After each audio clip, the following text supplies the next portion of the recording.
안녕하세요, 동생 나은입니다. 주말인데 다들 좋은 시간들 보내고 계신지 모르겠네요. 오늘은 제가 오후에 시간이 조금 나서 이렇게 촬영을 하게 되었거든요. 오늘 말씀드릴 이야기는 바로 주식 종목을 어떤 식으로 선정을 하는지에 대한 이야기예요.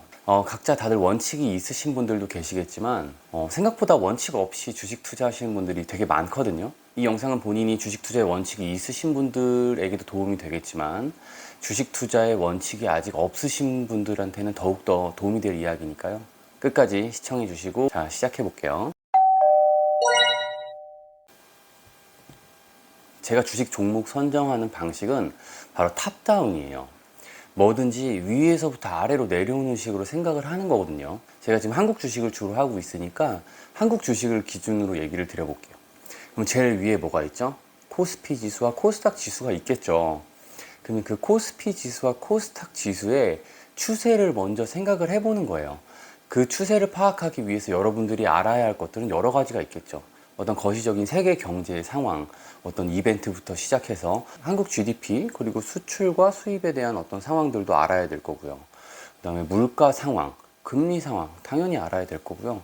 고용 지표, 여러 가지 것들이 있을 거예요. 그런 모든 것들을 여러분들 머릿속에 집어넣으시고 이제 추세를 보는 거죠. 그래서 판단을 하는 거예요. 아, 지금 한국 주식시장이 상승 추세에 있다, 횡보 추세에 있다, 하락 추세에 있다, 이런 것들을 먼저 판단을 하셔야 되는 거죠.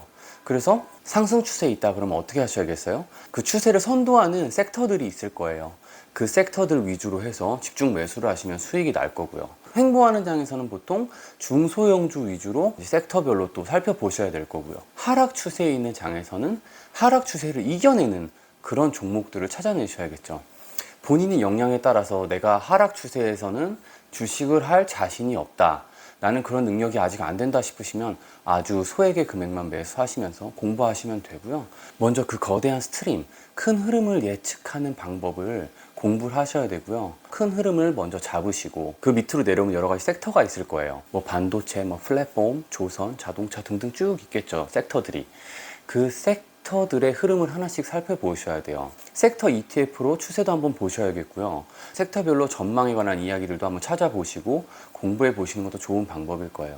예를 들어서 반도체에 대해 이야기해 보자면 반도체 지금 평택에 공장들 짓고 있고 또 미국에 투자하고 할 거잖아요. 그러면 DDR5로 가는 과정에 있어서 이 반도체주들의 전체 볼륨이 좀 커질 확률이 있겠죠. 그리고 또 삼성전자 측에서 이제 비메모리에 관한 투자도 많이 이야기를 하고 있고요. 그런 걸 종합해 봤을 때 앞으로 반도체 시장이 좀 좋은 쪽으로 흘러갈 확률이 있다, 뭐 이렇게 예측할 수도 있겠지만, 또 다른 한편으로는 지금 같은 시기에 그런 과도한 투자들이 영업이익에 좀 안 좋은 결과로 이어질 수 있지 않을까 라고 전망해 보실 수도 있는 거죠. 또 하나 예를 들어볼까요?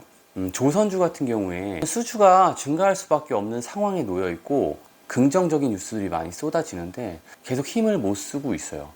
물론 하락장치고는 잘 버티긴 했지만 여전히 뭔가 힘을 못 쓰는 모습들을 많이 보여주는데, 그 조선주에 대한 섹터도 여러 가지로 전망해 볼 수 있는 거죠.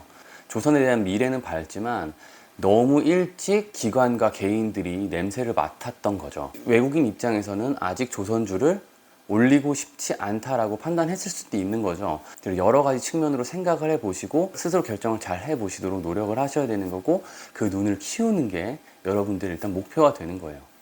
그래서 이제 섹터로 내려왔어요.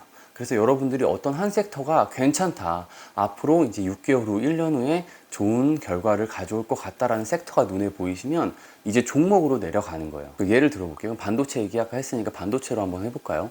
반도체가 괜찮을 것 같다라고 여러분들이 판단을 하셨다면 반도체 밑에 수많은 회사들에 대해 생각을 해보는 거죠.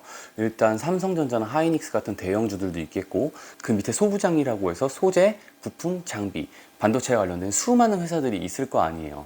그러면 과연 이 중에 어떤 회사를 내가 투자해야 될까에 대해서 또 고민을 하셔야 되는 거죠.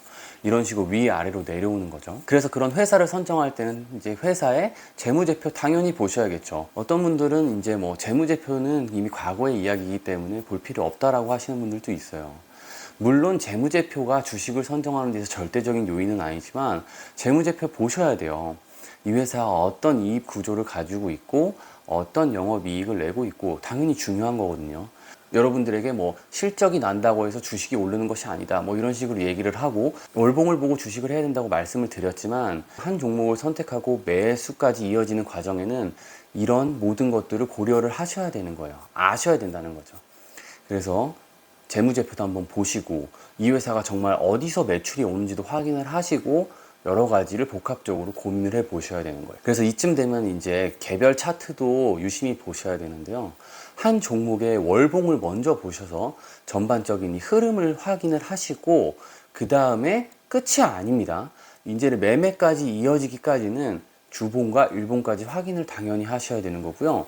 심지어 매매의 순간을 포착하기 위해서는 당연히 일봉뿐만 아니라 보조지표까지 확인을 하셔야 되는 거예요. 여러분들 같은 경우에 차트를 보실 때 물론 월봉만 보고도 한 종목을 선택하실 수는 있죠. 거기까지는 가능하지만 매매 타이밍을 잡기까지는 결론 일봉과 여러 가지 거래량 및 보조지표까지 확인을 하셔야 되는 거예요. 저 같은 경우에는 조금 말씀드리자면 거래량 일단 되게 중요하게 생각하고요. 그 다음에 외국인 비율, 이거 되게 중요하게 생각하고요. 뭐 공매도도 좀 중요하게 보는 편이고요. 절대적으로 보는 건 아니지만 보조지표도 조금씩 보는데요. RSI라든가 MACD, 그 다음에 VR 정도. 보조지표도 수많은 보조지표가 있어요. 어떤 분들은 뭐 볼린저 밴드 쓰시는 분들도 있고, 어떤 분들은 스토캐스틱 같은 걸 쓰는 분들도 있겠죠. 근데 본인의 투자 성향과 어떤 방식에 따라서 그 보조지표는 달라질 수 있어요. 그래서 여러분들이 그것도 다 공부를 하셔야겠죠. 모르시고 뭐 보조지표 보고 주식한다고 돈이 안 된대 라고 보조지표를 전혀 또 공부 안 하시는 분들도 있지만, 그런 식으로 생각하시지 마시고요. 물론 참고용으로 사용하겠지만 공부를 하시는 게 도움이 분명히 될 거예요. 자, 정리를 한번 해보자면 전체 지수 탑다운, 그러니까 코스피, 섹터, 종목으로 이어지는 탑다운이 있고요. 종목에서도 또 차트 탑다운 해서 월봉, 주봉, 일봉으로 이어지는 탑다운이 있을 수 있는 거죠.